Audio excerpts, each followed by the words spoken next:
with Adrian right here. Hi guys. Hi in his girls. beautiful Golf Nat 11, and this is the 997. Yes, 997.2. Wow, sorry. So he's the one who knows all the decimal points. I'm correct. I think, I don't know.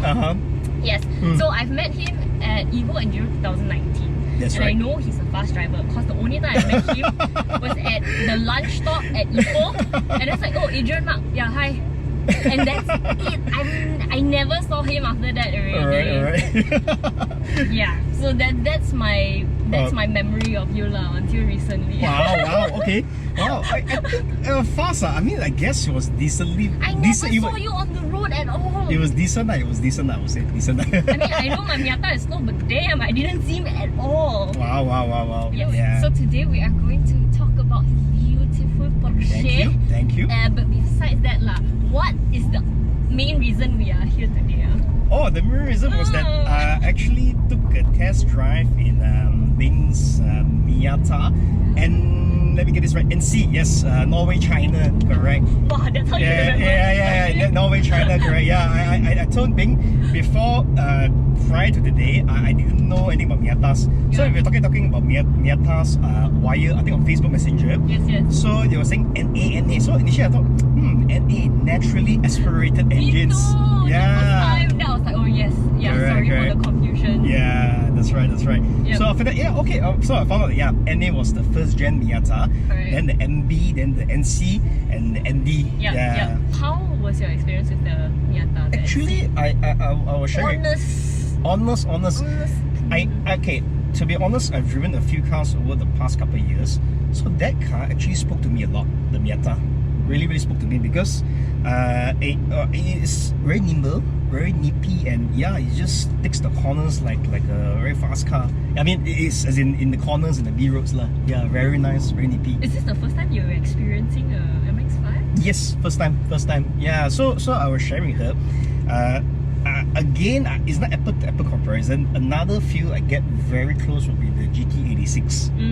Very close, or the Subaru BRZ, depends on which you drive lah. Yeah, but very similar feel, very similar. Like the chassis is good, the handling is good, it's very nippy. But the difference that with the 86 is that you need to really rev the car to get the nippiness. This one no, you tekan, you really nippy. Yeah, man. Yeah. He didn't even like, hey, I tekan nothing. He just, traffic like, ooh, they're like, okay. I don't even think I drive like that in my house. Like, oh.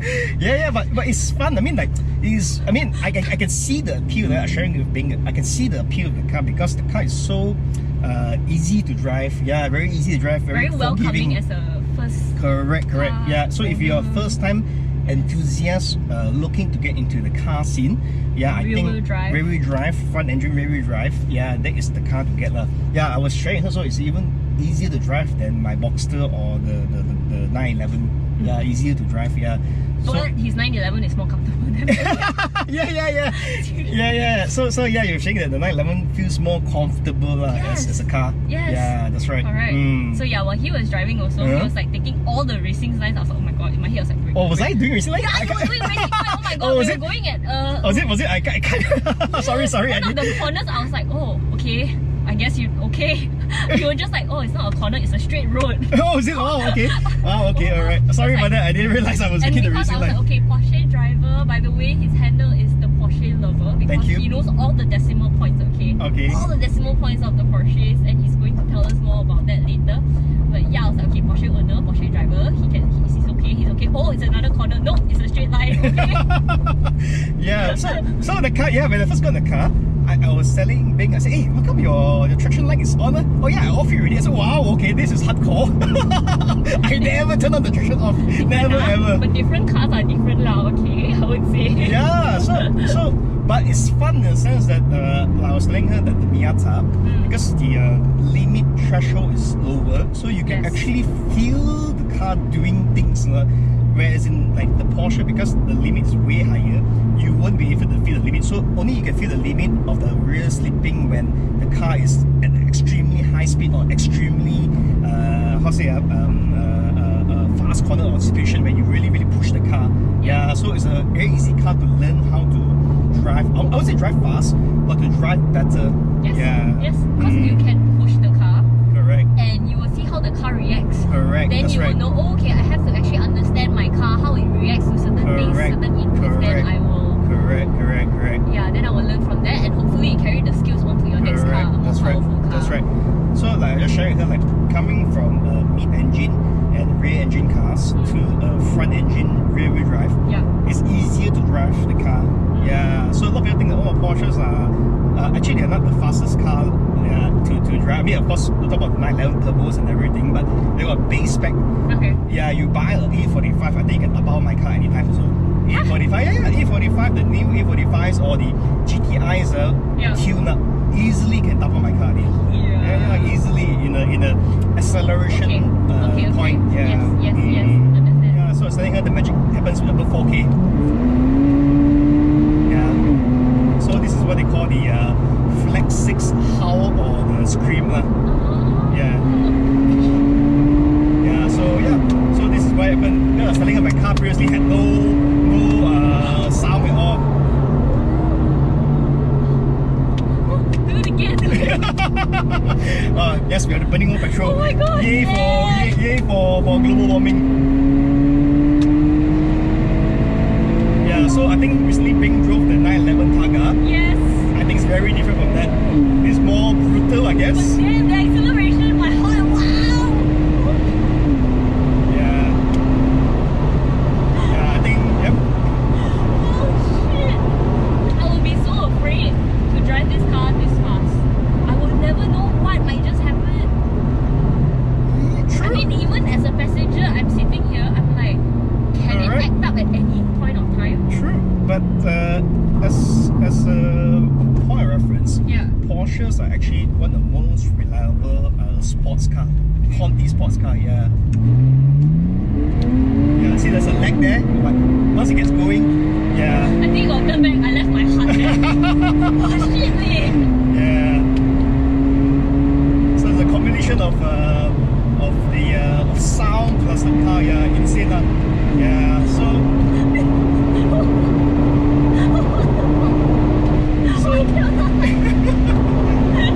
We are driving legal speeds, very legal speeds. Very legal speeds. Oh my god, I don't know what to feel. There's so many corner, straight line, okay. Yeah. So this is how a Porsche should feel, in my opinion. Yeah.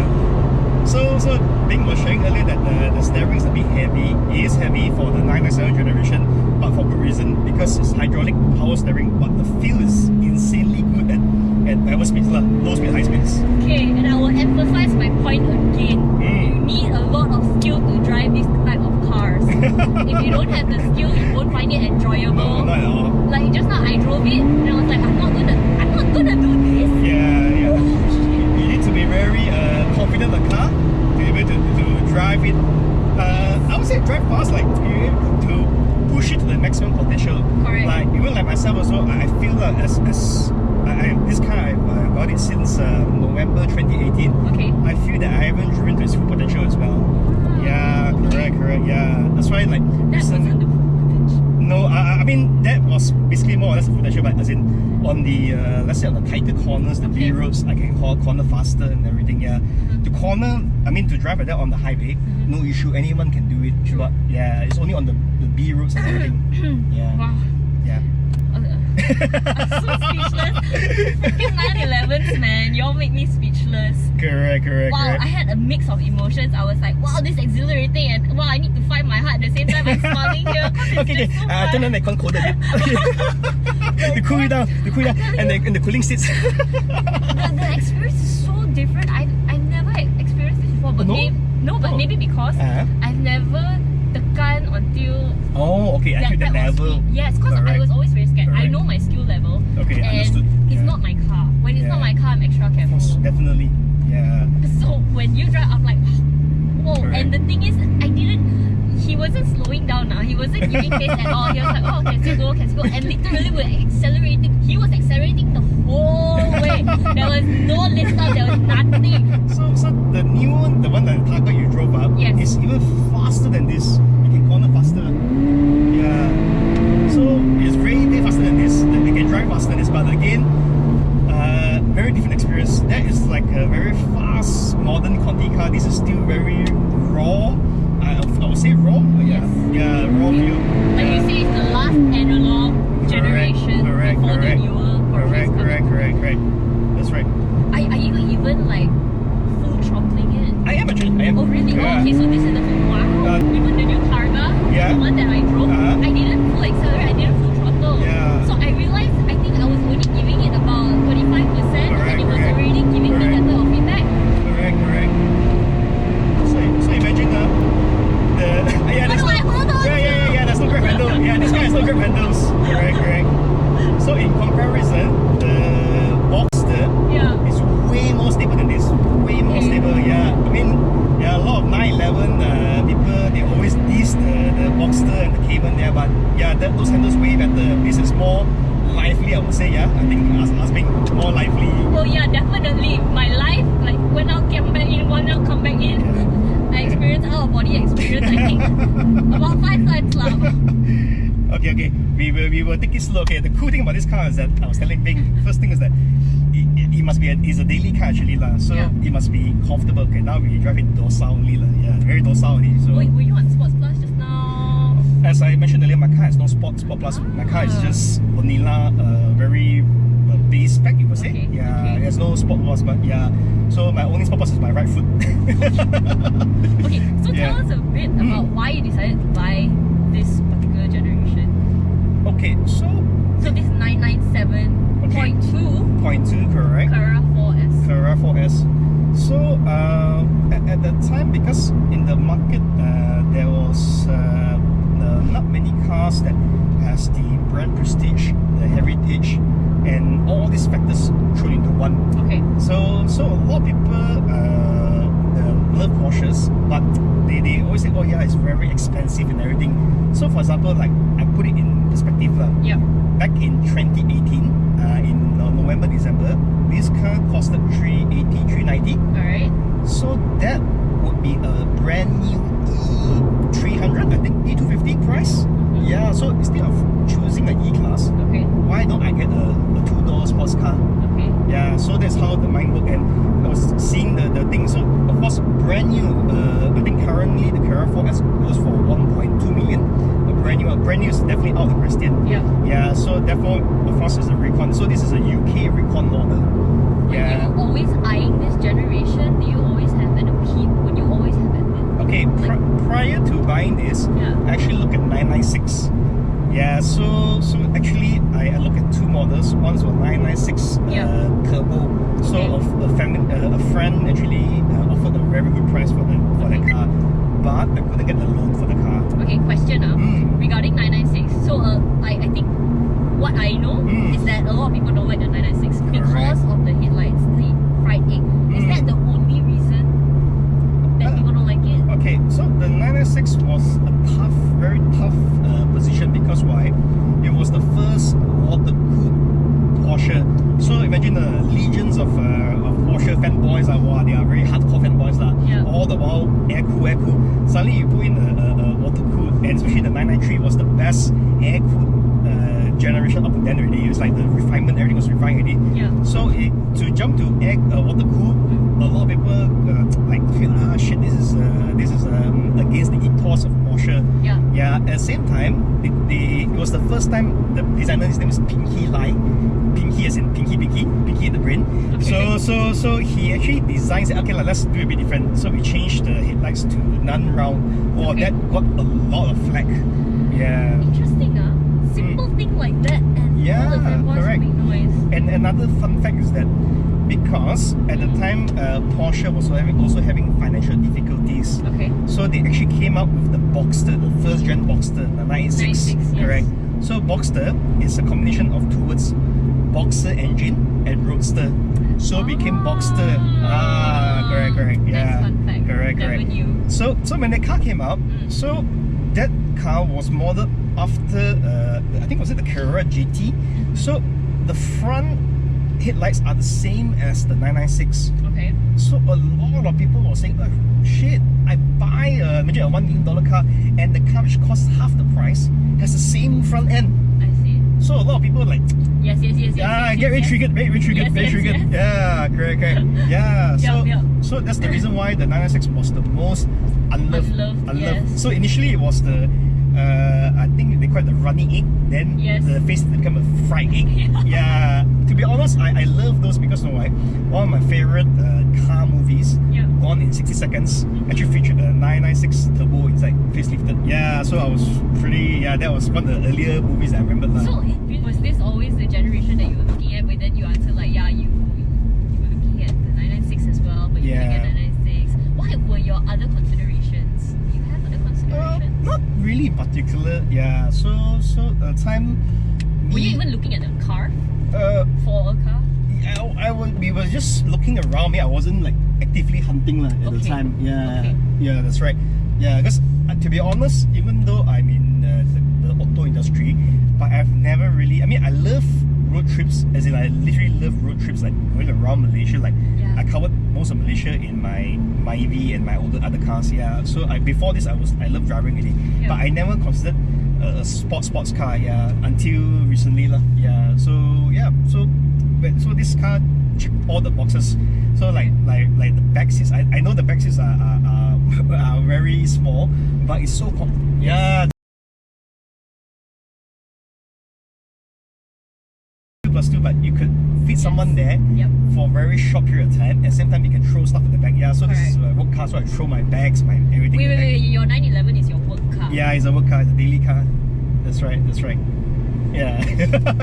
so I daily the car. I never hear people say 911 my work car. Yeah. I mean, why not? I mean, you could. I mean, it's a change of perception or paradigm shift. Yes. Yeah. True. Yeah. So I use it as a daily car until the Boxster, of course. Yeah. Then now it's still considered as a daily car. So I was sharing with Bing that this car, the first year I did 20,000 km. Yeah. The second year I did 30,000 km, and then last year I want my goal was to do 40,000 before the pandemic. Yeah. Unfortunately, I wish I did not manage to do that lah. Yeah. Like I mentioned, his handle is the Porsche lover. Yeah. You have always loved Porsches ever since you were young. Yeah. Can I say that? Yeah. And now you are still in the automotive scene. Correct. So tell us a little bit of what you do. So basically, I run a couple of workshops in Glenmarie. So we do Korean Kia cars. We have a Kia dealership. Then we do a German outlet doing on German cars. And also lastly, we have another outlet doing on the Japanese cars. Yeah.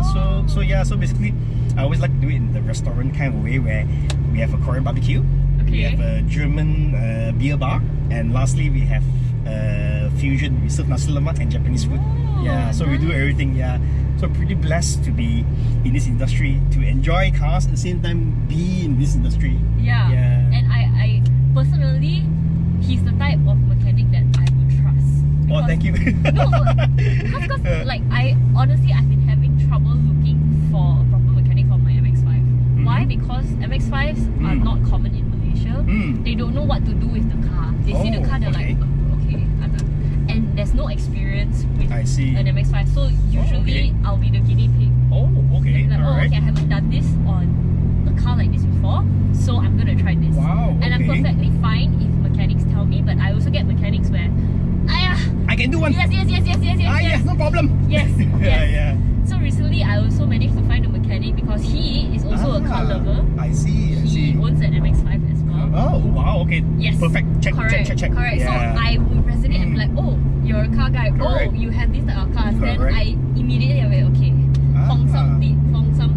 Correct. So very important, yeah. So same thing, like we always tell the team lah. So first of all, to do other people's car, you must first love your own car.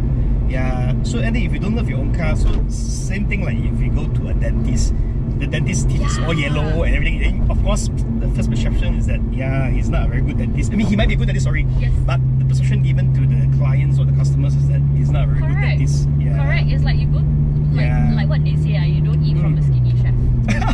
Yes, true. The chef is like, you like, okay. Correct. Yeah. So basically, end of the day, like if they can do my car, and then the car goes well. And as I was telling Bing earlier, this car, I don't baby the car. I really drive the car. Really drive the car. So everything has to be in the tip-top condition because I don't want the car breaking down on me halfway through some B roads in maybe Uluyam or some Negeri Sembilan. Yeah, so that's why the car needs to be in very good condition. Okay. Yeah. Are you okay to share your car garage? Like the car that you currently have right now? Oh, currently, okay. Currently, what I do have is I have, of course, the 997, the Boxster, which recently has been sold only, like literally like we did the thumbprint, the thingy on the Monday. Okay. Then after that, I have a Volvo 240, 84 Volvo 240, I call it the yellow brick. Yeah. I think you maybe seen it in Chris' video. We took the video drives together. And then my first love Conti car, W204, a C-Class. Then I have another C-Class, W205, also C-Class C200 as well. Yeah, so those are my current cars in the garage. So the thing that you are missing is a GTM. Yes, I was leading to it. I was just waiting. I was like, wow, okay, alright. I see where you're going. Yeah. Okay, I was sharing with Bing earlier. I am not really how to say a car snob. Yeah, okay. so basically I love all my cars, like be it a JDM, be it a Conti, be it Italian. I love all sorts of cars. I mean I adore cars, I love cars, yeah. So some people I know like going, oh, JDM, after they drive the A45 or the or whatever Conti brands, yeah, the MX-5 again, not lah. I'm sure you met people like that before. And can I share the conversation that you oh, okay, fine. Okay, I didn't screenshot the name, yeah? No. Oh, I luckily, know the name, yeah. Okay, fine. Luckily, yeah. I even got name, I wouldn't say lah. Okay, fair enough. So this person, cool lah. So the thing is, he was interested. He's interested, not worse he is interested in that MX-5. So guys, any good deals, please send it his way lah. Yes, please. Yeah. And he actually screenshot a conversation he had with his friend. Yeah. And I will paste it here. Wow, okay. I got evidence. Okay. Basically, Wow, okay. I don't get MX-5 lah, get this lah, get that lah. Yeah, and I was like, correct. man, your friend got no taste lah. Wow. Obvious. I shall tag him in the video. Okay, fine, I will tag him in the video.